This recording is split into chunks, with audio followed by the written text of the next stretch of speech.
नमस्कार, सुहासिनीज लाईफस्टाईलमध्ये तुमचे खूप खूप स्वागत आहे. हा व्हिडिओ ना मी एकादशीनंतर शूटिंग केलेली, पण एडिटिंग करायची राहिली होती म्हणून मग तो आज मी तुमच्यासोबत शेअर केलेला आहे. एकादशी झाल्यानंतर ना म्हणजे त्या आठवड्यात भरपूरच पाऊस होता सगळीकडे आणि अगदी मस्तच असं छान वातावरण होतं, गार.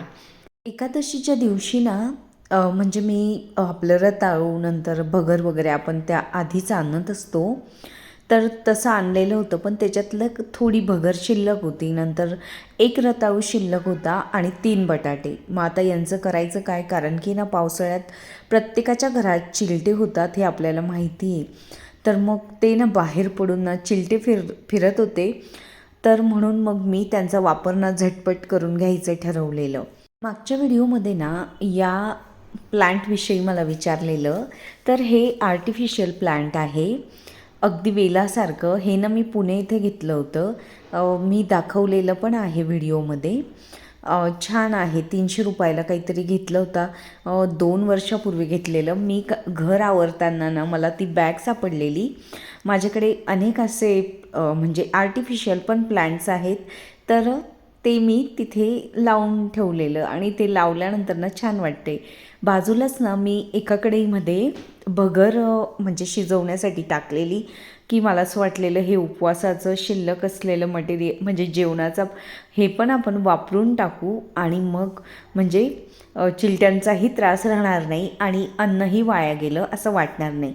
भगर जितकी होती ना तितकी मी बनवून टाकली. अगदी साध्या पद्धतीने जिरं आणि मिरचीचा वापर केलेला आहे आणि गरम पाणी उकळलं की लगेच भगर टाकली, मीठ टाकलं, झालं. यात मी शेंगदाण्याचं कूट वगैरे ॲड केलं नाही, कारण की बाजूलाच मी ना आमटीही केली होती. शेंगदाण्याची आमटी जनरली प्रत्येक भागाप्रमाणे वेगवेगळी असते. एक रताळू शिल्लक होता, तर त्याचा ना काय करायचं असं मला प्रश्न पडला होता, काप बनवायचे की शिरा बनवायचा. तर कापही बनले नाही, शिराही बनला नाही, त्याची खीर बनली, कारण की एकच होता आणि माझ्याकडून थोडं दूध जास्तीचं टाकलं गेलेलं. थोडं तूप घेतलं आणि त्यामध्ये मी भाजून घेतलं याला छान असं थोडं खरपूस, म्हणजे नॉर्मली गोल्डन कलर येईपर्यंत, आणि दूध टाकलेलं. दुधामध्येच अगदी कमी साखर टाकलेली, कारण की रताळू ही गोडच असतं. मग अशा पद्धतीने ही खीर तयार झाली होती. बऱ्याचदा ना उपवासाला रताळू वगैरे आणले ना, तर त्या दिवशीच आपण खाऊन कंटाळलेलो असतो आणि मग ना एखादा रताळू किंवा कधीकधी तर पाव किलो अर्धा किलोही वाया जातात. म्हणून यावेळेस मी फक्त अर्धा किलो आणले होते. एकादशीच्या दिवशी काही वापरले आणि हा एक शिल्लक होता, तर त्याचाही झटपट उपयोग करून घ्यायचं ठरवलं यावेळेस, म्हणून रताळू वाया गेला नाही. बऱ्याच ना म्हणजे माझ्या मिस्टरांना भगर आमटी आवडते, तर फक्त भगर आमटी मी बऱ्याचदा उपवास नसतानाही बनवत असते.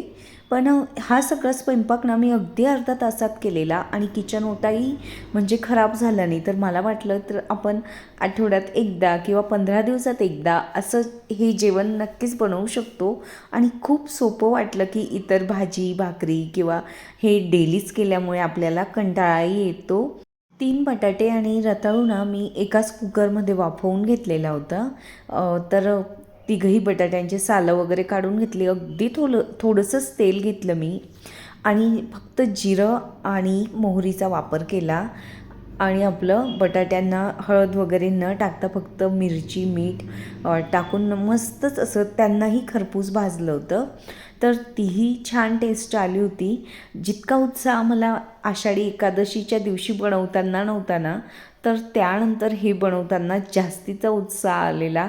मलाही समजत नव्हतं. कदाचित आपण उपवासाच्या दिवशी आपली ती एक मानसिकता झालेली असते, की आज म्हणजे हे जेवण बनवायचं आहे. मग असं खूप म्हणजे बऱ्यापैकी आपल्यावरती त्या दिवशी लोड पण येतो सगळाच. घरात सगळेजण असतात, देवपूजा असते सोबत आणि कदाचित उपवासाच्या म्हणजे नॉर्मली आपली जेवण रोजचं बनवण्याची एक पद्धत वेगळी ठरलेली असते आणि उपवासाच्या दिवशी आपण जरा वेगळं बनवत असतो, म्हणून त्या लोडमुळे कदाचित मी तितका आनंद घेतला नसेल असं मला जाणवलं. आणि एका रताळूची खीर ना खरंच चविष्ट झाली होती. मला वाटलं नव्हतं. शिरा बनवणार होती पण दूध जास्त पडल्यामुळे त्याची खीर झालेली, पण तीही अगदी मस्तच वाटली. मला वाटलं कधीतरी रताळू दिसले तर आपण खरंच रताळू आणून अशा पद्धतीची खीर करू शकतो. बाजूलाच ना एका कढईमध्ये तुम्हाला दिसत असेल, त्याच्यातनं मी मुखवास बनवलेला होता सकाळी. म्हणजे ही 1-2 दिवसाचीच प्रोसेस होती. ती ओवा आणि बडीशोप म्हणजे कुकरमध्ये एक शिट्टी घेतलेली, त्यानंतर ते रात्री मी पाणी निथळून छान फॅनखाली ना बेडशीटवरती वाळवल्या बऱ्यापैकी. म्हणजे सगळंच पाणी म्हणजे ड्राय झाल्या होत्या त्या ओवा, आणि त्यानंतर ना त्या भाजल्या. पावसाळा असल्यामुळे ना भाजायला बऱ्यापैकी वेळ लागलेला, नाहीतर इतर ऋतूमध्ये पटकन अशा ड्राय होतात ना तर छान म्हणजे झटपट तयार होतं. आणि मीठ, काळं मीठ आणि साधं मीठ ना मी त्या कुकरमध्येच टाकलेलं होतं, म्हणून मिठाचा वापर करावा नाही लागला. आणि वरून फक्त बडीशोप ओवा भाजल्यानंतर सेपरेट मी तीळ भाजून त्यात ॲड केली. छान झालेले तेही मुखवास. नंतर अशा पद्धतीने ना ही थाळी उपवास नसतानाही उपवासाची थाळी तयार झालेली. नंतर हे दुसऱ्या दिवसाचं आहे शूटिंग. तर शनिवार होता आणि ना छान पाऊस येत होता, अगदी मस्तच. पण पाऊस तर छान वाटतो, पण कपड्यांचा ना खूप मोठा म्हणजे आपल्यासाठी स्त्रियांसाठी त्रासदायकच विषय असतो. कपडे वाळत नाही ना, पण मग जर पाऊसच नाही आला तर आपलं जीवनही चालणार नाही, म्हणून तेवढं आपण कपड्यांचं ॲडजस्ट करत असतो. आणि छान बाहेर पाऊस आणि भजी खायची इच्छा होणार नाही असं तर शक्य नाही. मी ना अगदी कांदे असे आपले उभे कापलेले, आणि माझ्याकडे तांदूळाचं पीठ होतंच घरीच, मी मिक्सरमध्ये दळलं होतं. पण यावेळेस काय झालं, मी तांदूळाचं पीठ ना थोडं जास्त प्रमाणात घेतलेले, म्हणून मग ते जास्तीचंच खरपूस झाल्या होत्या भज्या. आणि म्हणजे तांदूळाचं पीठ मी आता जे सेकंड टाईम घेतलं आहे ना तेवढंच घ्यायला हवं होतं, पण मी जास्त प्रमाणात टाकल्यामुळे म्हणजे भज्या टेस्टला छान होत्या, पण थोड्याशा मला कडक वाटत होत्या. मागच्या आठवड्याने ना मला खूप काही शिकवलं खरं तर. म्हणजे छान लोकही भेटली मला मागच्या आठवड्यात. अगदी म्हणजे त्यांच्याकडून खूप काही शिकायला मिळेल अशी लोकं भेटलेली आम्हाला. माझ्या मिस्टरांचीच फ्रेंड सर्कलमधले होते. म्हणजे त्या स्त्रीकडून मला खरंच एक प्रेरणा मिळाली असं वाटलं.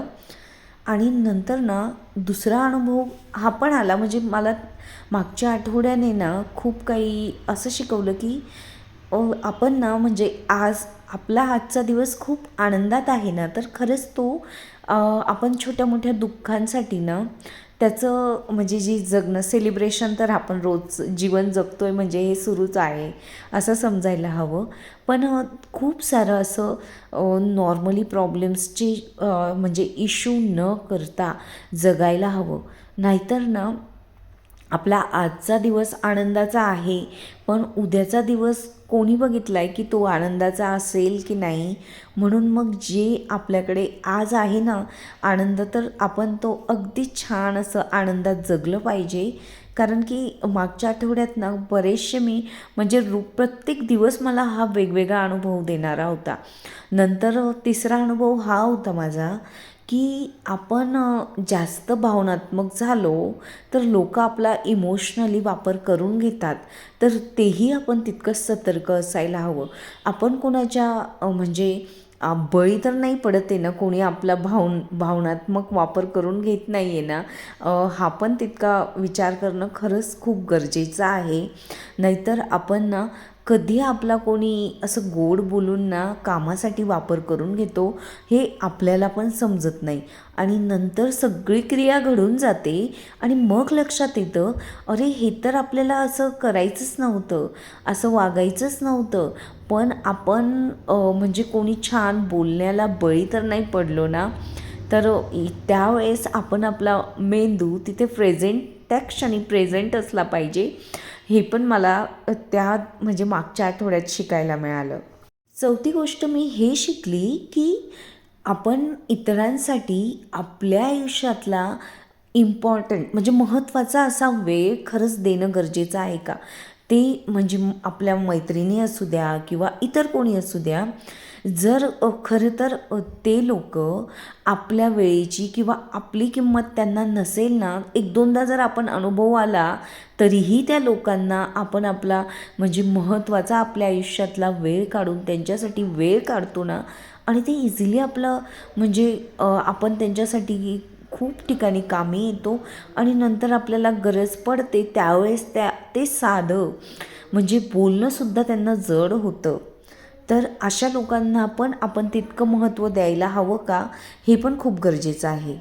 उन्नती ना शाळेतून आली होती आणि ती ना मला ती खूप आनंदात दिसत होती. आई म्हणून आपण ना आपल्या मुलं दुःखी आहेत की आनंदी आहेत हे त्यांच्या चेहऱ्यावरूनच हावभावावरूनच ओळखत असतो.